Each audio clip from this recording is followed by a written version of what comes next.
সুপ্রিয় দর্শক, হক গ্রিনওয়াল চ্যানেলে আপনারা জানাই স্বাগত। থাম্বনেল এবং টাইটেল দেখেই বুঝতে পেরেছেন আজ কোন গাছের ভিডিও করছি।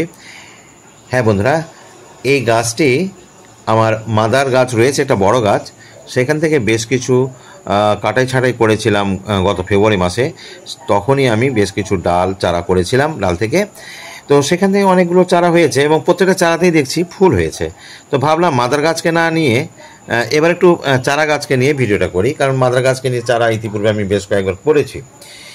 তো যাই হোক, এই গাছটির পরিচিতি হচ্ছে অ্যাকালিপা হিসপিডা বা চেনির প্লান্টটি। যেহেতু আপনারা দেখতে পাচ্ছেন পুষ্পমঞ্জরিগুলো একেবারে বিড়ালের লেজের মতো বা ফক্সের লেজের মতো, যার জন্য এদের নাম হচ্ছে রেড হট ক্যাটস টেল বা ফক্স টেল প্ল্যান্ট।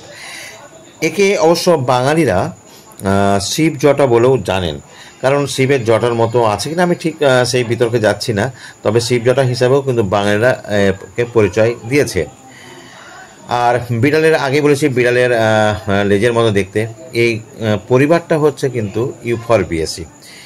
সে যাই হোক, শাখা কাটিং থেকে যে চারা করা যায় সেটা বুঝতেই পারে না। আর গাছটাতে এতটাই চারা গাছের শেকড় বেরিয়েছে যে গাছটা একেবারে টবে বসানোর জন্য উপযুক্ত হয়ে গেছে। তবে অনেকের ধারণা হয় যে বর্ষাকালটাই বোধহয় গাছ লাগানোর সময়। এটা কিন্তু একেবারে ভুল ধারণা। প্রকৃতপক্ষে গাছ লাগানোর সবচেয়ে উত্তম সময় হচ্ছে ফেব্রুয়ারি মাস এবং সেপ্টেম্বর মাস। এই সময় আবহাওয়াটা খুবই অনুকূল থাকে গাছের পক্ষে।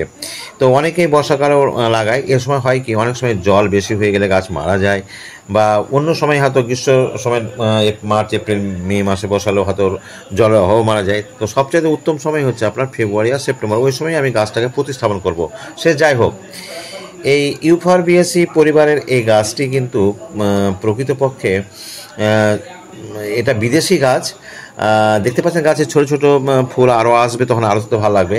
তো যাই হোক, যেটা বলছিলাম যে মালয়েশিয়া বা নিউ গিনি থেকে এই গাছটা এসছে বিদেশ থেকে।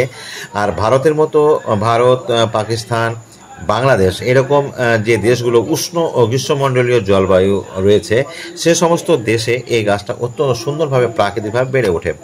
তবে মনে রাখতে হবে এই গাছটি সম্পূর্ণ রোদ বা আংশিক ছায়াতেও কিন্তু খুব সুন্দর জন্মায়। তবে একটা কথা মনে রাখতে হবে, এই গাছটা যে টবে বসাবেন সে টবে কিন্তু অবশ্যই ড্রেনেজ ব্যবস্থাটা খুব ভালো করবেন। একটু মাটির কথাটা বলে দিই, মিডিয়াটা বলা দরকার আছে। 30% থেকে 40% নেবেন আপনি গার্ডেন সয়েল। তার সঙ্গে মোটামুটি 30% অবশ্যই আপনি কম্পোস্ট দেবেন। 20% মতো আপনার কোকোপিট, 10% কম নয়ই। আর তার সঙ্গে দেবেন বালি, ওয়েল ড্রেনেজ অবশ্যই রাখতে হবে, নইলে এই গাছ কিন্তু খুব সহজে মারা যেতে পারে। আর কোকোপিট দিতে এই জন্যই বললাম যে কোকোপিট দিলে জলটা বা ময়েসটা ধরে রাখতে হবে। এর পাতাগুলো চিরসবুজ আর কি, উজ্জ্বল সবুজ বনের আয়তকার পাতা আর কি। আর ঝুলন্ত যে পুষ্পমঞ্জরি বা ফুলগুলো দেখছে। এবার বলবো একটু রোগ পোকার কথা। রোগ পোকা শুধু মিলিবাগ হয়, আর কখনো কখনো পাতা খেনে যে কোনো সাইপারমেথ্রিন গ্রুপে দেবেন, আর মিলিবাগ হলে অবশ্যই একতারা দেবেন। তো আজ এখানে শেষ করছি, পরবর্তী ভিডিও দেখতে পাবেন নতুন কোনো গাছ নিয়ে।